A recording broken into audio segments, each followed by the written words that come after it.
terms of the specific claim of Islam, I'll repeat the challenge, and obviously there are people in the audience here. I've said to you before, and I'll say it again, that Islam makes specific claims and challenges which are not found in other texts. And this makes Islam and its texts open to falsifiability. For example, number one is the preservation challenge. Chapter 15, verse 9, it says, إِنَّا نَحْنُ نَزَّلْنَا الذِّكْرَ وَإِنَّا لَهُ لَحَافِظُونَ. We have certainly sent down the book and we will certainly preserve it. Chapter 4, verse 92, the contradiction challenge. لَوَجِدُوا فِيهِ اخْتِلَافًا كَثِيرًا. They would have found in it many contradictions. The third thing is the inimitability challenge. And we said before that this has quantifiable measures. And I'll give you one example. The Quran was a circumstantial revelation, and it was revealed piecemeal, right? So for bit by bit.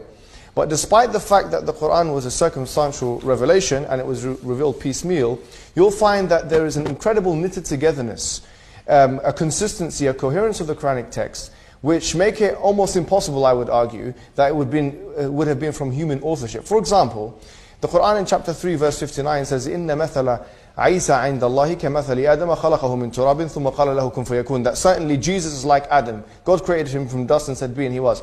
Now notice it says, he is like Adam, and if you count the amount of times Adam is mentioned in the Quran, it's 25 times. If you count the amount of times that Jesus mentioned in the Quran, it's also 25 times. Now this is one of, I would say, a plethora of examples, which if you were to churn this into a probability machine, you'll find makes it highly doubtable, improbable, that this could have been done from someone who is being asked questions and answering in the form of revelation. The fourth thing I mentioned was the predictions of the Quran. So for example, the fact that the Quran in chapter 30 verses 1 to 6 predicts that the Roman Empire would beat the Persian Empire from 6 to 9 years, and we have corroborating evidence from this from non-Islamic sources. For example, Theophilus in the 9th century writes this down, and so on. Now the thing is, if you find all other, this is my claim is if you look at all other religions, world religions, if there are predictions that are made, I will be able to find you, and this is a challenge I'll put out there for everyone, I'll be able to find you a false prophecy from the major world religions.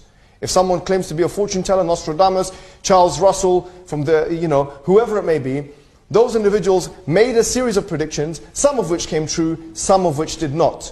Now what I'm saying is quite bold. I'm saying that the Islamic position is, you will not be able to find one thing that the Prophet of Islam or the Quran says will come true that does not come true. And from that we predicate our cosmological understanding that, okay, the hereafter, which is something we can't see, just like the future is unseeable, is also going to be actualized, materialized in the same way that everything else has. So we have falsifiability test. This falsifiability test is not in other scriptures, and in order for you to disregard or discard the Quran and the Sunnah, you first have to go through the process, just as a scientist would, of falsifying our claims. Okay,